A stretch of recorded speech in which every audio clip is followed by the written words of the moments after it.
చూస్ country delight, live better. ఇప్పుడే country delight యాప్ని download చేసుకోండి. ఆంధ్రప్రదేశ్లో మంత్రివర్గ విస్తరణ ఎప్పుడు? కొణిదెల నాగబాబు మంత్రివర్గంలో ఎంటర్ అవుతున్నారా లేదా? ఈ సస్పెన్స్ అలానే కొనసాగుతుంది. రాజ్యసభ సీట్ల భర్తీ సమయంలో చర్చకు వచ్చినప్పటి నుంచి మంత్రివర్గంలోకి కొణిదెల నాగబాబు వస్తారు అనేటువంటి ఒక అంశం చాలా క్లియర్గా కూటమి నాయకత్వం తెలియజెప్పింది. కానీ ఆయన ఎమ్మెల్సీ అయి కూడా 2 నెలలు గడిచిపోయింది. ఇది 3వ నెల. అలానే ప్రభుత్వం ఏర్పడి ఏడాది గడుస్తున్నటువంటి తరుణం. సో క్యాబినెట్ విస్తరణ ఎప్పుడు ఉంటుంది? విస్తరణ ఉంటే కొణిదెల నాగబాబు వస్తారా రారా? దీనిపైనే సస్పెన్స్ నెలకొని ఉంది. అయితే ఈ సస్పెన్స్కి తెరదించేటువంటి బాధ్యత డిప్యూటీ సీఎం పవన్ కళ్యాణ్, జనసేన అధినేత పవన్ కళ్యాణ్ చేతికే అప్పగించినట్టుగా సమాచారం. ఎందుకంటే ఇప్పటికే జనసేన పార్టీకి సంబంధించి 2 మంత్రివర్గంలో కొనసాగుతున్నారు. అయితే 3 మంత్రివర్గంలో కొనసాగుతున్నారు. 2 ఒకే సామాజిక వర్గం నుంచి ఉన్నటువంటి నాయకులు, మరొకరు వేరొక సామాజిక వర్గం నుంచి ఉన్నటువంటి నాయకులు. సో ఇప్పుడు నాగబాబు ఎంట్రీతో ఈ ఈక్వేషన్ మరింతగా బలపడేటువంటి అవకాశం ఉంటుంది. ముఖ్యంగా బడుగు వర్గాలకు చెందినటువంటి బీసీ, ఎస్సీ, ఎస్టీలకు చెందినటువంటి నాయకులు కూడా జనసేన పార్టీ నుంచి ఎమ్మెల్యేలుగా రిప్రజెంట్ చేస్తున్నటువంటి పరిస్థితి ఉంది. కాబట్టి ఈ కూర్పు విషయంలో ఒక స్పష్టత తీసుకునేటువంటి బాధ్యత జనసేన అధినేత పవన్ కళ్యాణ్కే ఇచ్చినట్టుగా సమాచారం. ఒకసారి విశ్లేషిద్దాం, అసలు ఎందుకు పవన్ కళ్యాణ్కే ఈ బాధ్యతని ఏపీ సీఎం లేదా కూటమి నాయకత్వం వహిస్తున్నటువంటి చంద్రబాబు నాయుడు గారు అప్పగించారు. ఒకసారి విశ్లేషించేటువంటి ప్రయత్నం చేద్దాం. అసలు ఆ రోజు ఏం జరిగింది అనే దానికి సమాధానం ఈ లెటర్. ఎందుకంటే తెలుగుదేశం పార్టీ అధినేతగా చంద్రబాబు నాయుడు ఒక మాట ఇచ్చారు. కూటమి ప్రభుత్వంలోకి నాగబాబుని తీసుకుంటున్నట్టుగా ఈ అంశంలో తేల్చి చెప్పారు. గత డిసెంబర్లో జరిగినటువంటి పరిణామాల్లో రాజ్యసభ సభ్యుల భర్తీ విషయంలో కీలకమైన నిర్ణయం తీసుకున్నారు. 3 స్థానాలు ఖాళీలు ఉన్నాయి. 3 2 తెలుగుదేశం పార్టీ, 1 బీజేపీకి ఇవ్వాల్సిన పరిస్థితి ఏర్పడింది. సో బీజేపీ తరపున ఆర్ కృష్ణయ్యకి ఈ సీటు కేటాయించారు. తెలుగుదేశం పార్టీ నుంచి బేద మస్తాన్ రావు అలానే సానా సతీష్కి ఈ రాజ్యసభ సీటు కేటాయించారు. కొణిదెల నాగబాబుకు వస్తుందని అందరూ ఆశించారు. ఎందుకంటే అనకాపల్లి ఎంపీగా ఆయన పోటీ చేసేటువంటి క్రమంలో బీజేపీ పొత్తు కోసమే ఆ సీట్ని వదులుకోవాల్సి వచ్చింది. అక్కడ సీఎం రమేష్ బీజేపీ అభ్యర్థిగా గెలుపొందారు. సో నాగబాబుకి అక్కడ స్పేస్ దొరకలేదు. తర్వాత జరిగినటువంటి ఈక్వేషన్స్లో ఆయనకి రాజ్యసభ సీట్ ఇస్తారనుకుంటే ఈ 3 సీట్ల భర్తీ సమయంలో బీజేపీ ఒక సీటు కావాలని పట్టుబట్టిన నేపథ్యంలో జనసేన పార్టీకి ఇవ్వాల్సినటువంటి వాటాని బీజేపీకి మళ్లించాల్సిన పరిస్థితి ఏర్పడింది. సో ఆ క్రమంలోనే ఈ నోట్ రిలీజ్ చేసేటప్పుడు జనసేన ప్రధాన కార్యదర్శి శ్రీ కొణిదెల నాగబాబు గారిని రాష్ట్ర మంత్రివర్గంలోకి తీసుకునేందుకు నిర్ణయించబడమైనది అని అప్పుడు చెప్పారు. అప్పటికి నాగబాబు ఎమ్మెల్సీ కాదు, ఎమ్మెల్యే కాదు. సో ఎమ్మెల్సీకి సంబంధించినటువంటి భర్తీ మార్చి నెలలో జరిగింది. మార్చిలో ఎమ్మెల్సీగా నాగబాబు ఎన్నికయ్యారు. సో వెంటనే కూడా ఆయన మంత్రివర్గంలోకి వచ్చేస్తారని అందరూ ఆశించారు. బట్ దానికి బ్రేక్ పడింది కొన్ని అనివార్య కారణాల రీత్యా చూసినప్పుడు. ఎందుకంటే ఎమ్మెల్సీలు ప్రస్తుతం జనసేన పార్టీకి 2 ఎమ్మెల్సీలు ఉన్నారు. 2 ఎమ్మెల్సీలు కూడా కాపు సామాజిక వర్గానికి చెందినటువంటి ఎమ్మెల్సీలే ఉన్నారు. ఈ మొదట ఇచ్చినటువంటి హరిప్రసాద్ గారు, పిడుగు హరిప్రసాద్ గారు ఎమ్మెల్సీ, ఆయన కాపు సామాజిక వర్గమే.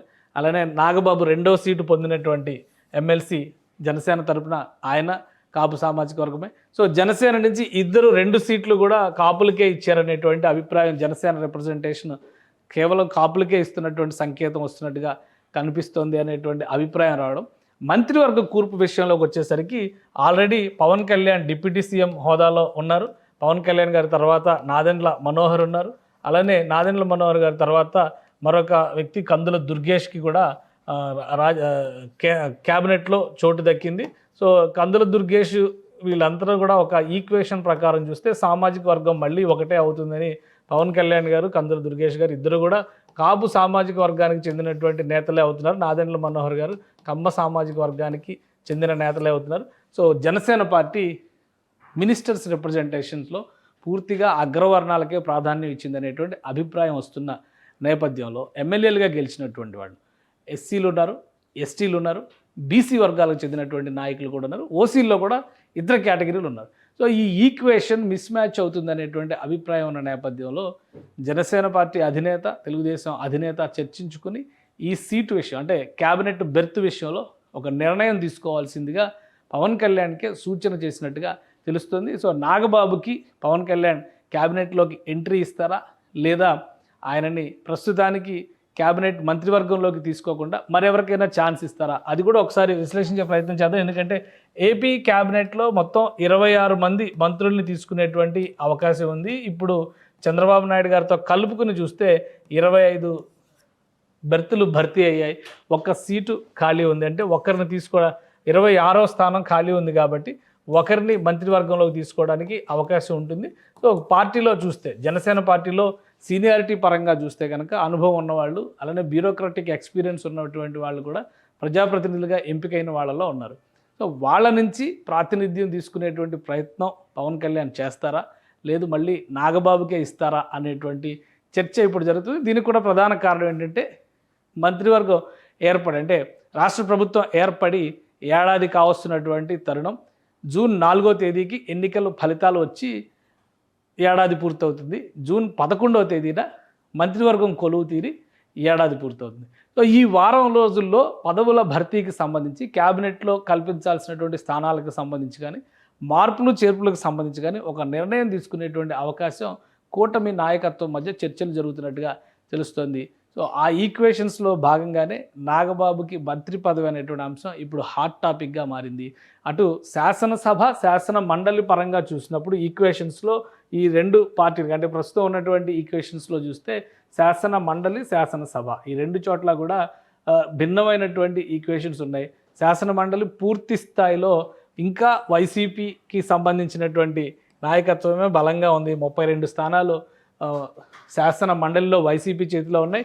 టీడీపీ 10 స్థానాలు, ఇందులో 5 స్థానాలు ఎన్నికల్లో గెలుచుకున్నవి. ఎందుకంటే గ్రాడ్యుయేట్స్ ఎలక్షన్స్ కావచ్చు, ఉపాధ్యాయ ఎమ్మెల్సీకి సంబంధించినటువంటి ఎన్నికలు కావచ్చు, ఒక 5 ఇండిపెండెంట్ స్థానాల్లో ఉన్నాయి. అలానే నామినేటెడ్ పోస్టులు, నామినేటెడ్ 8 స్థానాలు ఉన్నాయి. ఇక బీజేపీకి ప్రస్తుతం 1 ఇచ్చారు, సోము వీర్రాజు గారికి 1 ఇచ్చారు, జనసేనకి 2 ఉన్నాయి. సో ఈ ఈక్వేషన్లో చూసినప్పుడు 13 స్థానాలు వీళ్ళకి వచ్చినట్టుగా మనం చూడాల్సి ఉంటుంది.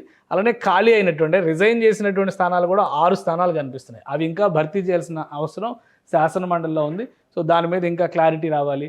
అలానే శాసనసభ పరిస్థితి చూస్తే కనుక అవుట్ అండ్ అవుట్ 93% రిజల్ట్తో కూటమి నాయకత్వం ఇక్కడ కనిపిస్తూ ఉంది.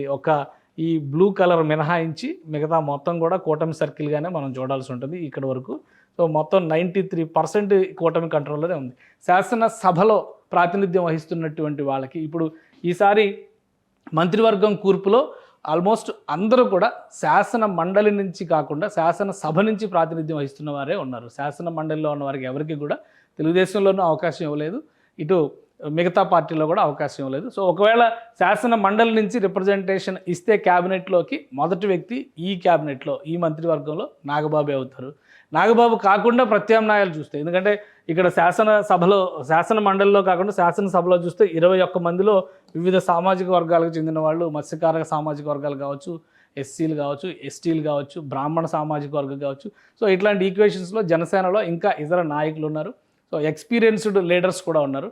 వాళ్ళలోంచి ఎవరినైనా ఎంచుకుని నాగబాబుకి వేరే పదవి ఇచ్చే అవకాశం ఉంటుంది. ఎందుకంటే మంత్రివర్గంలో ప్లస్ శాసనసభలో ఒకటే సామాజిక వర్గానికి ప్రాతినిధ్యం అనేటువంటి అభిప్రాయం ప్రజల్లో ఆ ముద్ర వేసేటువంటి ప్రయత్నానికి అవకాశం ఇవ్వకూడదనేటువంటి ఆలోచన కూటమి నాయకత్వంలో ఉన్నట్టుగా తెలుస్తుంది. ఈసారి రాజ్యసభ సీట్ల భర్తీ విషయంలో కూడా ఎక్కువ శాతం బీసీలకే తెలుగుదేశం పార్టీ కూడా ప్రాధాన్యం ఇచ్చింది. సో ఈ ఈక్వేషన్స్ని దృష్టిలో పెట్టుకొని ఇటు శాసన మండలిలో ఇచ్చినటువంటి సీట్ల విషయంలో కూడా బీసీలకే తెలుగుదేశం పార్టీ ప్రాధాన్యం ఇచ్చింది. ఎందుకంటే ఓవరాల్గా కూటమిలో ఈ కుల సమీకరణల్ని ప్రాపర్గా అమలు చేసేటువంటి ప్రయత్నం చేయడం కోసమే తెలుగుదేశం, బీజేపీ, జనసేన ఒక సమన్వయంతో పనిచేస్తున్నాయి. సో మంత్రివర్గం విషయంలో కూడా ఇదే అంశంపైన చర్చ జరుగుతుంది. ఫైనల్గా నాగబాబు గారు, పవన్ కళ్యాణ్ గారు అన్నదమ్ములు కాబట్టి డెసిషన్ పవన్ కళ్యాణ్ గారి చేతిలోనే పెట్టినట్టుగా తెలుస్తుంది. పవన్ కళ్యాణ్ గారు ఓకే అనుకుంటే నాగబాబు గారు మంత్రివర్గంలోకి రావడం ఖాయం.